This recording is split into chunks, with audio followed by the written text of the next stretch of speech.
A lição de número 4 de hoje, o batismo no Espírito Santo. Esse é um tema, digamos que bem precioso das igrejas e não deixa de ser um tema um pouco controverso entre as igrejas chamadas pentecostais e as igrejas chamadas não pentecostais ou tradicionais. O que é que eu quero dizer com isso? As igrejas pentecostais, elas são uma boa parte das igrejas evangélicas no mundo. Aqui no Brasil, a igreja que se chama pentecostal, como a mãe das igrejas pentecostais, é a Assembleia de Deus. Então, esse movimento pentecostal, que acredita nos dons espirituais, na atualidade dos dons espirituais, no falar em outras línguas, nos nossos dias, são as igrejas pentecostais que têm como base de fundamento o acontecimento lá no dia de Pentecostes, lá em Atos, registrado em Atos dos Apóstolos. A gente já falou um pouco sobre isso, mas só para relembrar. Era a festa de Pentecostes, uma das festas do povo de Israel. Portanto, todo o judeu, tanto na Páscoa como na festa do Pentecostes, iam a Jerusalém para celebrar essas festas, que eram festas importantes, e a gente pode em algum outro momento falar essa sequência de festas. A festa de Pentecostes, ela acontecia 50 dias depois da Páscoa. Por isso é chamado de Pentecostes, que vem de penta, de 50 nesse caso. Então era 50 dias depois da Páscoa. Essa festa era celebrada em Jerusalém e todo mundo ia para lá para celebrar. Provavelmente alguns que tinham mais condições financeiras ficavam desde a Páscoa até a festa de Pentecostes lá em Jerusalém, até porque não tinha a facilidade que se tem hoje de pegar um voo e daqui a 2, 3 horas você está em outro estado, em outro lugar. Naquela época as viagens demoravam muito, então era mais econômico ficar em Jerusalém e depois então voltar depois da festa do Pentecostes.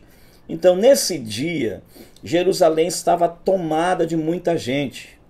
Além da festa de Pentecostes, havia algo que provocava uma espécie de afluxo para a cidade de Jerusalém, que era o fato de ter aparecido em Jerusalém um homem que se chamava o Messias e que operava milagres e que fizera muitas maravilhas e que por provocar de maneira, com aquilo que ensinava, com aquilo que pregava, por provocar a religião judaica, especialmente os sacerdotes judaicos, foi então crucificado, foi morto de maneira injusta, porém cumprindo um propósito de Deus. Eu estou falando, lógico, de nosso querido Senhor Jesus.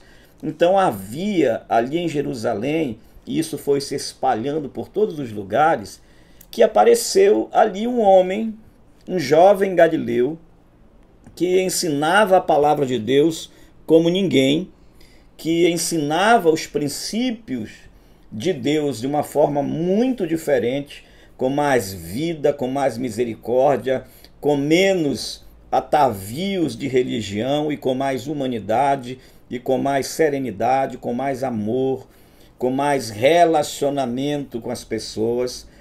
Apareceu aquele homem que atendia aos necessitados, que conversava com os aflitos, que curava os enfermos, que ressuscitava os mortos, e isso foi se espalhando por todos os lugares. E esse homem que ganha essa fama de ser o Messias, e nós cremos que de fato era, ele foi crucificado ali na cruz do Calvário, e isso também se espalhou. Porém, conta a história que esse homem ressuscitou de entre os mortos.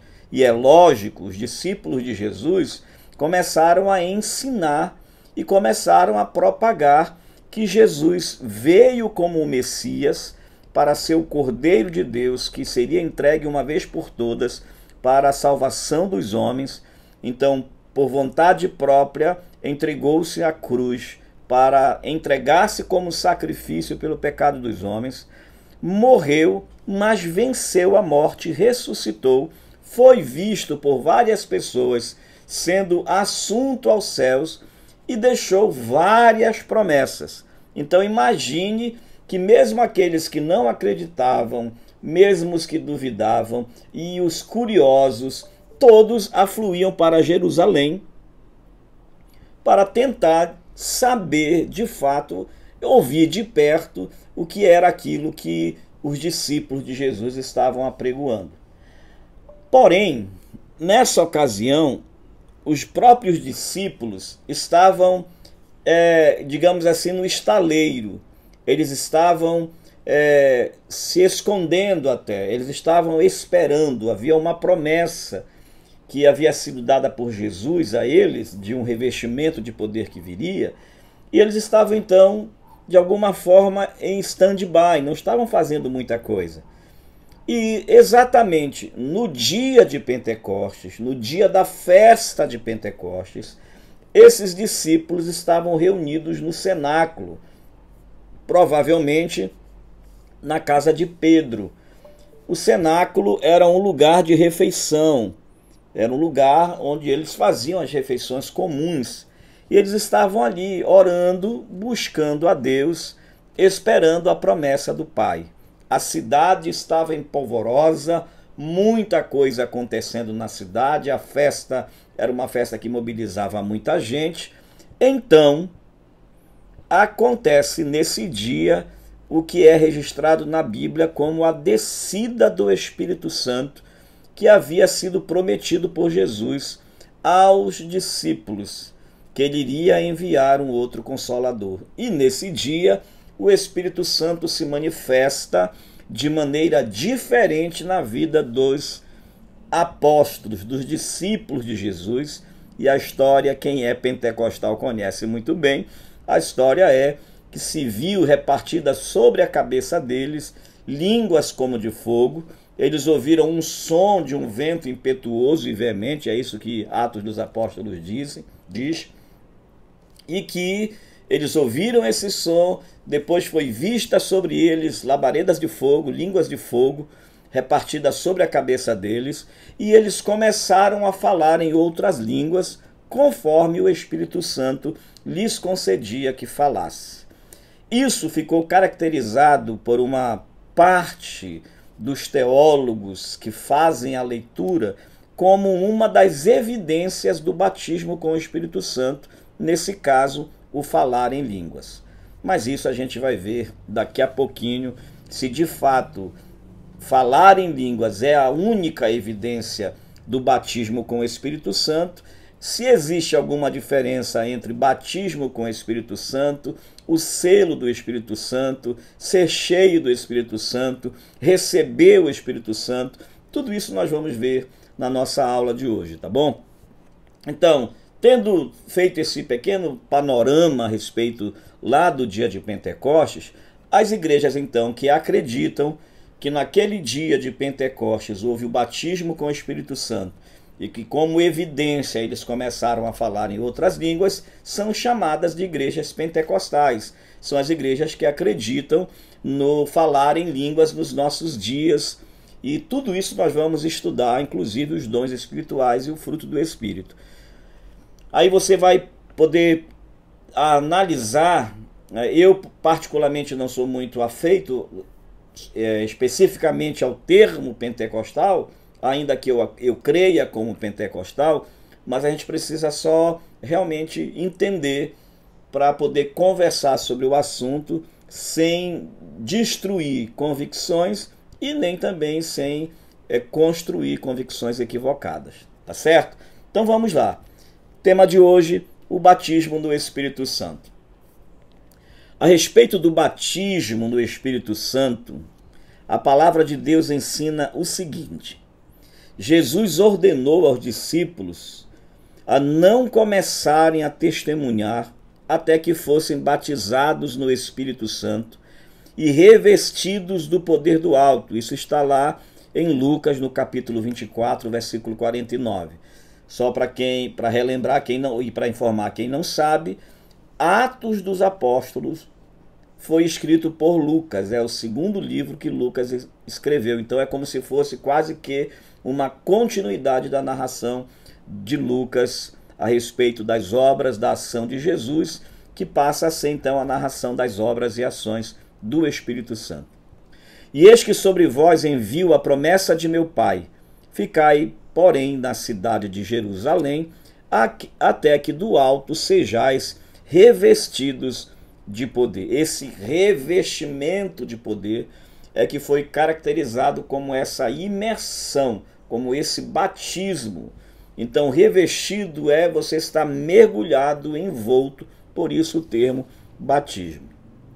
E aí lá em Atos, no capítulo 1, versículos 4, 5 e 8, essa promessa se realiza, se cumpre. Estando com eles, determinou-lhes que não se ausentassem de Jerusalém, mas que esperassem a promessa do Pai, que disse a eles: de mim ouviste, porque na verdade João batizou com água, mas vós sereis batizados com o Espírito Santo, não muito depois destes dias, mas recebereis a virtude do Espírito Santo, que há de vir sobre vós, e ser-me-eis testemunhas, tanto em Jerusalém como em toda a Judéia e Samaria, e até aos confins da terra. Aqui é Lucas relembrando o que foi profetizado por Jesus, o que foi falado por Jesus para os seus discípulos a respeito desse período de stand-by, desse período de recolhimento, desse período de preparação, que eles não saíssem por aí pregando, falando nada, porque ainda faltava algo para eles.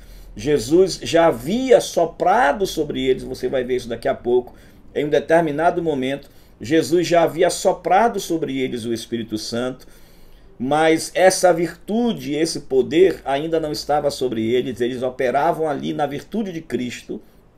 Agora, eles precisavam esperar, e aí era necessário consagração, era necessário oração, era necessário vida com Deus, se prepararem para esse grande advento que era a vinda realmente de forma plena do Espírito Santo sobre eles. Então Lucas faz essa lembrança aqui, traz isso à memória dos discípulos.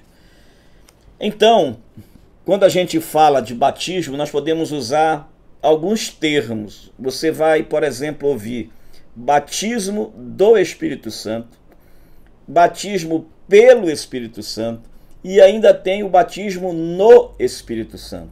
E nós vamos distinguir isso porque cada um tem um significado.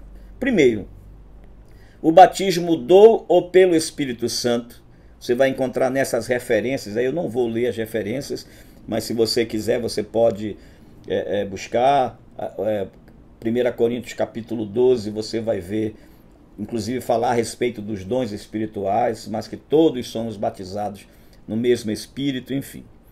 Agora, este batismo, que é chamado do ou pelo Espírito, é algo tão real, apesar de ser espiritual, que a Bíblia denomina como batismo. Ou seja, em todo batismo, há 3 pontos importantes a serem considerados. Primeiro, é que para que haja batismo, tem que haver um batizador. E quem é o batizador? É o Espírito de Deus. Tem que haver o batizando, ou seja, aquele que está recebendo o batismo, que é o novo convertido, que é quem vem para Cristo logo de cara, e o elemento em que o recém-convertido, nesse caso, é imerso. E nesse caso, é a igreja como o corpo místico de Cristo. Que visão é essa sobre esse tipo de batismo do Espírito Santo? Quando o Espírito Santo convence alguém a respeito do seu pecado e da sua necessidade da salvação, ele vem à igreja, então o Espírito Santo vem sobre ele, lhe batiza, o Espírito Santo é o batizador, e ele é batizado na igreja, ou seja, ele é imerso na igreja. Nesse momento, ele recebe o Espírito Santo? Lógico, nesse momento ele recebe o Espírito Santo. Então não fique preocupado, mas eu nunca falei em línguas, então eu não tenho o Espírito Santo. Não, não tem nada a ver falar em línguas com o fato de ter ou não o Espírito Santo. O Espírito Santo, ele habita em nós, independente de falar ou não em línguas. Ele vem para habitar no crente no momento que ele se converte a Jesus. Por isso é o batismo dele, do Espírito Santo, que ele vem e nos imerge. Portanto, o Espírito Santo realiza esse batismo, nesse caso é um batismo espiritual, nos colocando no corpo místico de Cristo. Pastor Ivaldo, pelo amor de Deus, me explique isso direito. Eu sei que tem gente na sala que ainda está começando a estudar a respeito destas coisas. Quando a gente fala do corpo místico de Cristo, nós estamos falando da igreja. Nós não estamos falando, a princípio, da igreja local. Ou seja, a igreja local, chamaríamos, por exemplo, no nosso caso, a comunidade altar e alguns irmãos que estão aqui, a Assembleia de Deus, a sua congregação. Essa é a igreja local. A igreja local é o corpo de Cristo? Não. Ela é uma instituição que é formada por membros do corpo de Cristo. E o que é o corpo de Cristo? O corpo de Cristo é a igreja espiritual, que não tem a ver com placa denominacional, que não tem a ver com Assembleia de Deus, Comunidade Altar, Quadrangular, Batista, não. É a igreja, cada crente, em algum lugar que reconheceu Jesus como Salvador, está servindo a Jesus. Todo esse corpo é formado pelos membros daqueles que se converteram ao Evangelho. E aí existe a igreja local. Na igreja local, o membro é aceito através de uma decisão de participar daquela comunidade. Então ele vai fazer parte do rol de membros daquela igreja. No corpo de Cristo, ele é aceito, ele é inserido quando ele aceita a Jesus como Salvador. Duas coisas diferentes. A igreja, como corpo místico de Cristo, é a igreja que não tem placa denominacional, são as pessoas em diversos lugares. A igreja local, a igreja institucional, são essas que têm CNPJ, que tem templo, que pessoas se reúnem ali com as suas regras, mesmo sendo formada por membros do corpo místico de Cristo. Então esse batismo do Espírito Santo acontece desta forma. A gente aceita Jesus porque o Espírito Santo nos convenceu do seu sacrifício e ele nos insere no corpo místico de Cristo, na igreja espiritual. Entendido? Então, todos os salvos são batizados pelo Espírito. Ou seja, todo mundo, todos que aceitaram a Cristo são batizados pelo Espírito, ou seja, são mergulhados pelo Espírito Santo para pertencerem ao corpo de Cristo, à igreja. Mas nem todos são batizados com ou no Espírito Santo, que é outra coisa que nós vamos já ver aqui. Aí vem esse outro termo, batizados com ou no Espírito Santo. O batismo com ou no Espírito Santo, Atos capítulo 1, versículos 4, 5 e 8, eu vou até ler aqui, Atos capítulo 1. Prezado Teófilo, aqui é a palavra de Lucas a Teófilo. No primeiro volume deste livro, ele está falando do Evangelho de Lucas, escrevi a respeito de tudo que Jesus começou a fazer e a ensinar até o dia em que ele se despediu dos apóstolos, aquele que havia escolhido por meio do Espírito Santo e foi levado ao céu. Depois de sua morte, ele se apresentou vivo a eles em diferentes lugares por um período de 40 dias. Nesses encontros face a face, ele os orientou sobre assuntos concernentes ao reino de Deus. Entre os encontros e refeições, ele aconselhou a não deixarem Jerusalém, mas a esperar pelo que o Pai prometeu. A promessa que vocês ouviram de mim, João batizou com água, mas vocês serão batizados com o Espírito Santo. E isso acontecerá muito em breve. Vocês vão receber o Espírito Santo e quando ele vier, vocês serão minhas testemunhas em Jerusalém, por toda a Judéia e Samaria e até mesmo nos confins da terra. Eles não iam receber, nesse caso, uma energia. Eles não iam receber, nesse caso, um poder. Se você for observar, nós vamos ver aqui em algum outro momento que Jesus sopra sobre eles o Espírito Santo, mas era apenas o poder do Espírito Santo enquanto Jesus estava com eles. Mas agora não. Jesus foi assunto aos céus e os discípulos vão receber na vida deles o Espírito Santo. É uma ministração de poder do alto pelo Espírito provida pelo Pai mediante o Senhor Jesus. É um revestimento de poder. Eis que sobre vós envio a promessa de meu Pai. Ficai, porém, na cidade de Jerusalém, até que do alto sejais revestidos de poder. Então, o batismo no Espírito Santo, preste bem atenção, o batismo no Espírito Santo é uma obra distinta e à parte da regeneração. Na regeneração, nós recebemos esse batismo do Espírito Santo, que é o Espírito Santo nos inserindo no corpo de Cristo. Vocês estão entendendo? Já o batismo no Espírito Santo é algo à parte, mas também é efetuada por ele. No mesmo dia em que Jesus ressuscitou, ele assoprou sobre os seus discípulos e disse: recebei o Espírito Santo, João 20, 22, indicando que a regeneração e a nova vida estavam lhes sendo concedidas. Ou seja, é o primeiro momento. Jesus, quando sopra sobre eles o Espírito Santo, está dizendo que eles estão agora recebendo uma natureza espiritual regenerada. Ainda não é o batismo com o Espírito Santo. Depois, Lucas capítulo 24, versículo 49, ele lhes disse que também deviam ser revestidos de poder pelo Espírito Santo. Aí já começa a clarear na cabeça da gente. Recebemos o Espírito Santo, ele habita em nós, ele nos convence dos nossos pecados, ele nos ensina a respeito de Cristo, ele nos dá convicção de salvação. Mas para realizar a obra de Deus, e especialmente os discípulos, naquela época, na instituição da igreja, eles precisavam de uma autoridade, eles precisavam de um poder. Assim como no Velho Testamento, os sacerdotes, os reis e os profetas recebiam uma virtude diferenciada, um sopro de Deus, uma manifestação do Espírito Santo na vida deles lá, para eles cumprirem o ministério, seja de rei, de profeta ou de sacerdote.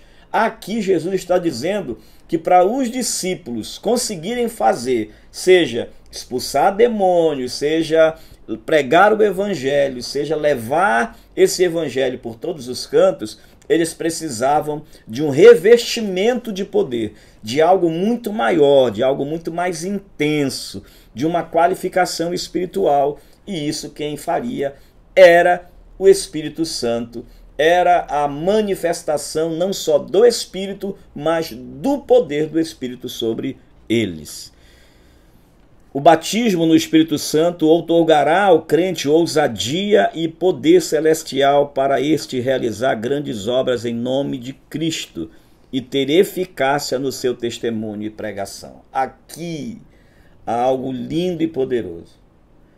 Qualquer crente, qualquer pregador que estiver sustentando o seu ministério, qualquer pastor, líder, seja líder de louvor, líder de jovens, que está baseando, que está sustentando o seu ministério apenas nas estratégias, nas suas capacidades intelectuais e estratégicas, corre o sério risco de transformar o seu ministério em um ministério técnico, rígido, sem brilho e vazio.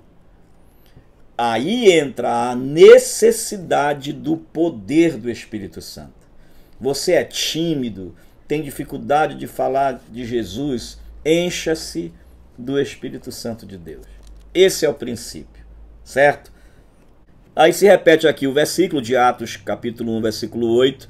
Recebereis a virtude do Espírito Santo que há de vir sobre vós e ser-me-eis testemunho. Ou seja, existe uma razão de ser cheio do Espírito Santo. Não é para você ficar profetizando para os outros aí para dizer que você é espiritual. É para a pregação do Evangelho. É para o testemunho do Evangelho. é para potencializar a pregação do Evangelho, é para qualificar a pregação do Evangelho. Uma igreja cheia do Espírito Santo, ela tem poder para pregar o Evangelho. Então, o livro, por exemplo, de Atos dos Apóstolos, descreve o falar noutras línguas como sinal inicial do batismo no Espírito Santo. Aqui já é uma visão bem pentecostal. No dia de Pentecostes, Atos capítulo 2, versículo 4, todos ficaram cheios do Espírito Santo e passaram a falar em outras línguas, segundo o Espírito lhes concedia que falassem. Na casa de Cornélio, no capítulo 10, versículos 44 a 46, tem outra coisa que acontece ali. E dizendo Pedro ainda estas palavras, caiu o Espírito Santo sobre eles, os que ouviam a palavra, e os fiéis que eram da circuncisão, todos quantos tinham vindo com Pedro, maravilharam-se de que o dom do Espírito Santo se derramasse também sobre os gentios, porque os ouvia falar em línguas e magnificar a Deus. Os cristãos lá de Éfeso, em Atos, no capítulo 19, versículo 6, também manifestam essa presença do Espírito Santo quando o apóstolo Paulo impõe sobre eles as mãos. Impondo-lhes Paulo as mãos, veio sobre eles o Espírito Santo, e tanto falavam em línguas como profetizavam.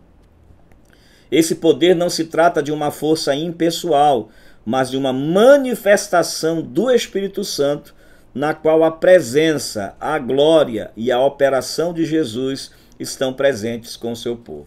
Então, baseado nesses versículos, especialmente nesses versículos que eu li, é que a igreja pentecostal atribui que a única forma de você pensar num batismo com o Espírito Santo é a evidência do falar em outras línguas. Claro que se a gente for mergulhar na teologia de forma mais profunda, nós vamos ver que isso não tem um fundamento muito sólido, que o que acontece ali é a partir de uma necessidade daquele momento. Quer dizer então que uma pessoa pode não falar em línguas e ser batizada no Espírito Santo? Pode. Ela pode manifestar outros dons espirituais, ela pode ser cheia do poder de Deus e não falar em outras línguas. Inclusive o próprio apóstolo Paulo, ele diz assim, olha, é muito importante que vocês falem em outras línguas. Inclusive eu mesmo, diz o apóstolo Paulo, eu falo mais línguas do que vocês. Mas o mais importante é que vocês profetizem. Ou seja, a profecia nesse caso vai para além daquilo que a gente imagina como essas profecias que a gente ouve hoje encomendadas nos famosos montes de oração, é sim uma manifestação da pregação do Evangelho de forma mais profunda, mais cheia de autoridade, mais cheia de poder. A única coisa que está totalmente atrelada ao batismo com o Espírito Santo é a sua função, a sua razão de ser. E qual é? Capacitar o crente para pregar o Evangelho de Jesus. Não é para capacitar o crente para ele ficar lá na casa dele falando línguas para todo mundo achar que ele é espiritual, mas é para capacitá-lo para testemunhar. Testemunhar no sentido de pregar, testemunhar no sentido de viver o Evangelho de Cristo. Vamos seguir. Aqui, quando a gente observa, entende, não sei se já deu para ficar claro esse batismo com o Espírito Santo. Pastor, como é que eu sei que eu fui batizado no Espírito Santo? Talvez essa seja a grande pergunta, não é? Talvez seja a grande dificuldade. Se eu não falo em línguas, se eu não tive nenhuma experiência, talvez fique mais fácil para a gente entender sobre o batismo com o Espírito Santo nessa visão pentecostal. Uma pessoa acredita que foi batizada com o Espírito Santo quando ela começou a falar em outras línguas. Mas se ela não começou a falar em outras línguas, a hora que o Espírito Santo vem sobre a tua vida, ele vai manifestar uma autoridade, um poder sobre você, nesse sentido do batismo, ele vai te encher de tal forma que você não vai ter dúvida de que você foi mergulhado no Espírito Santo. Agora, enquanto você não entender, não tiver prazer de pregar o evangelho, não estiver sentindo essa alegria espiritual, o Espírito Santo ele continua habitando em você, você é salvo, mas você ainda não foi revestido. Então, se não quiser falar de batismo, fale de revestimento de poder. Se não quiser, Senhor, me batiza, diga, Senhor, me reveste do teu poder. Me mergulha, na linguagem de hoje, me mergulha no teu Espírito Santo. E aí imagine Deus fazendo aquela pergunta para você. Raquel, por que você quer ser batizado no Espírito Santo? Por que você quer ser revestida de poder? Vanderlei, por que você quer ser cheio do Espírito Santo? Reginaldo, por que você quer ser cheio do Espírito Santo? Leire, por que você quer ser cheia do Espírito Santo? Só existe uma resposta suficiente para isso. Porque eu quero ser capacitada para compartilhar o teu evangelho, para viver o teu evangelho, o evangelho de Jesus. E aí, esse Espírito Santo que vem habitar em nós, nos traz alguns auxílios. E um deles é esse aqui, a oração no Espírito Santo. A oração no Espírito Santo, conforme Romanos capítulo 8, versículo 26, vou ler aqui para vocês, Romanos capítulo 8, versículo 26. Se em algum momento nos cansamos de esperar, o Espírito de Deus está ao nosso lado, nos dando aquela força. Aqui é uma versão, eu vou pegar uma outra versão para não ficar só nessa aqui, permitam-me, por favor. Também o Espírito semelhantemente nos assiste em nossa fraqueza, porque não sabemos orar como convém, mas o mesmo Espírito intercede por nós sobremaneira com gemidos inexprimíveis. É bem conhecido esse texto, então mostra essa ideia dessa assistência do Espírito Santo, ele orando em nós e nós orando, né, debaixo do seu poder, da sua autoridade. Efésios capítulo 6, versículo 18. Beleza, aqui na versão atualizada é com toda oração e súplica, orando em todo o tempo no Espírito. Então essa não é uma oração, como é que eu diria? Não é uma oração sistemática, não é uma oração litúrgica, é uma oração diferenciada, orar no Espírito. É aquele tipo de relacionamento, é aquele tipo de profundidade que você tem quando se relaciona com Cristo e que você está tão cheio do Espírito Santo que você começa a entrar num nível de oração diferente. A grande verdade, posso fazer uma denúncia, que 90% da igreja não sabe o que é isso ainda. Ainda não se aprofundou nisso. Não sabe o que é orar no Espírito. Não sabe que é ter uma relação na oração nesses moldes, ter uma vida profunda. Esta ministração do Espírito no crente capacita a orar, inclusive a interceder por outros. Logo, só podemos orar de modo eficaz se formos assistidos, revestidos, vivificados pelo Espírito Santo. A oração no Espírito, de que trata no caso Judas, aqui no versículo 20, vós sois amados, edificando-vos a vós mesmos sobre a vossa santíssima fé, orando no Espírito. Que coisa linda, que coisa maravilhosa. E aí você vem, porque esse termo que você vai ver aí, tem muita gente que fala do batismo com o Espírito Santo também como selo, o selo da promessa, né?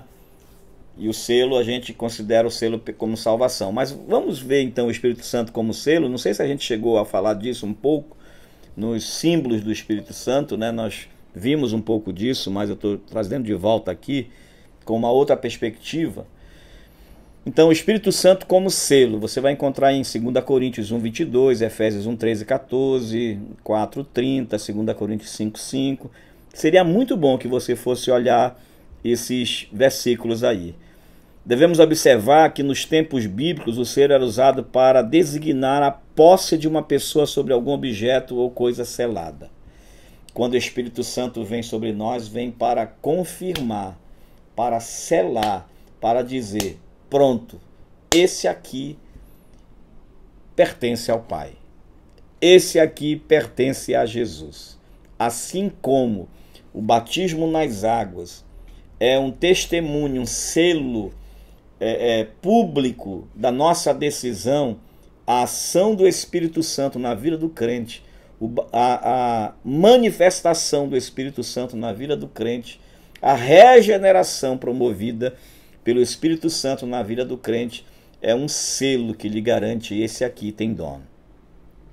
Por conseguinte, indicava também propriedade particular, segurança e garantia. E aqui é uma coisa linda: o Espírito Santo nos garante a salvação em Cristo Jesus. Este selo, portanto, aqui não tem a ver com o batismo com o Espírito Santo, mas a habitação do Espírito Santo no crente, como prova de que o mesmo é posse, é propriedade particular de Deus. Então, se alguém tiver qualquer dificuldade de pensar, de se imaginar, sou ou não sou batizado com o Espírito Santo, não se perturbe com isso. Primeira coisa que você precisa saber é: o Espírito Santo habita em mim? Habita. O que é que ele faz? Ele lhe garante a salvação em Cristo Jesus. Ele é o selo da nossa salvação pelo sacrifício que foi oferecido por Cristo na cruz do Calvário. E talvez seja isso tão lindo, que essa necessidade de compartilhar isso é que vai nos levar a buscar esse poder. Agora veja bem, se o Espírito Santo de Deus já habita em você, o que é que falta, pelo amor de Deus, para você buscar esse revestimento de poder? Para você, a partir de hoje, depois que acabarmos a nossa aula e durante essa semana, você ir buscar um revestimento de poder. Como eu faço isso, pastor? Existem várias formas, mas não fórmulas. Mas a primeira coisa que você precisa fazer, você já está fazendo. Você está ouvindo a respeito disso. Você está estudando a respeito disso. A segunda forma é aquilo que você aprendeu, coloque em prática. Vá orar. Vá buscar a Deus. Tem desejo de ser cheio do Espírito Santo? Está cansado de viver essa vidinha medíocre de frequentador de igreja? Quer algo a mais? Quer uma experiência sobrenatural? Quer algo mais profundo? Quer um relacionamento com a palavra de Deus, onde ela deixe de ser algo tão complicado, tão difícil, e ela passe a ser mais clara, como de fato a voz de Deus ministrando a você? Quer ter autoridade, quer ter poder para pregar o Evangelho, para compartilhar o Evangelho de Cristo? Seja cheio do Espírito Santo, revestido do Espírito Santo.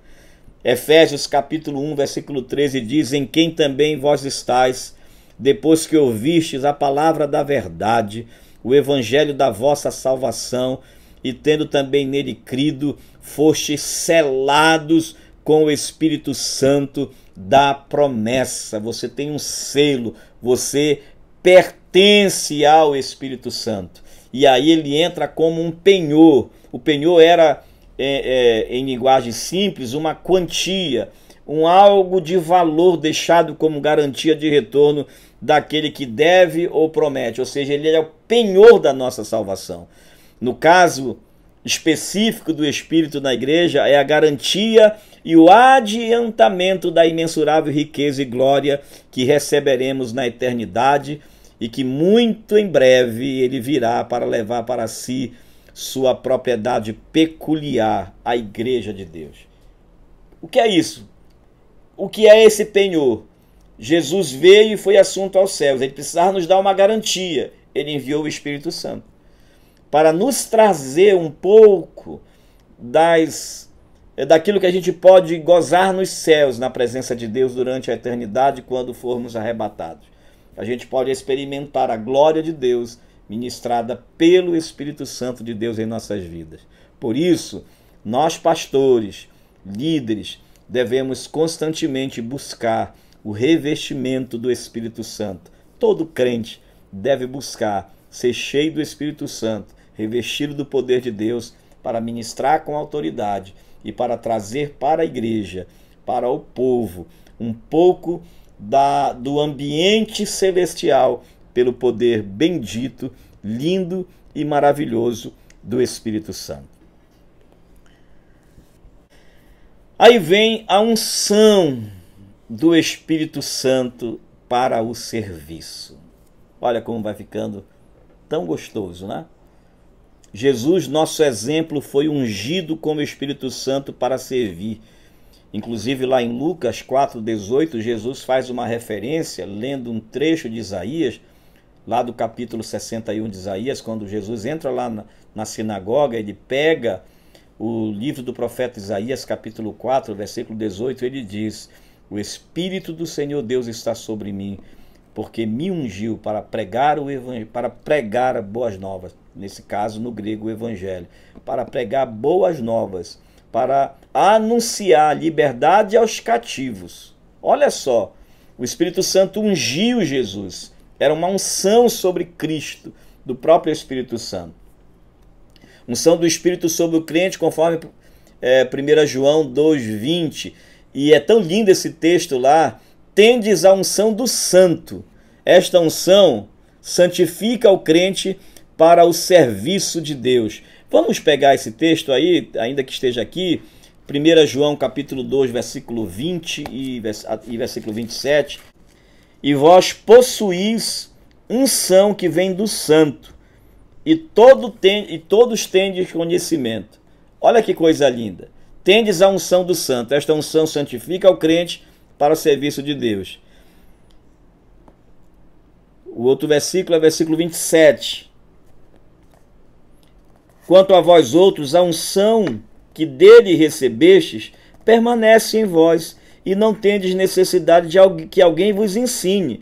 Mas como a sua unção vos ensina a respeito de todas as coisas, e é verdadeira e não é falsa, permanecei nele, como também ela vos ensinou. A unção de Deus, a presença do Espírito Santo nos ensina. Ela permanece em nós. Essa unção nos ensina todas as coisas, ou seja, essa unção, ela é didática, ela é verdadeira, não falha, procede da verdade que é Deus. Não é mentira, é sem dolo, sem falsidade, não é forjada, não é manipulável, é a verdade presente, a unção do Espírito Santo. Você está tendo dificuldade de aprender algumas coisas? Busque esta unção.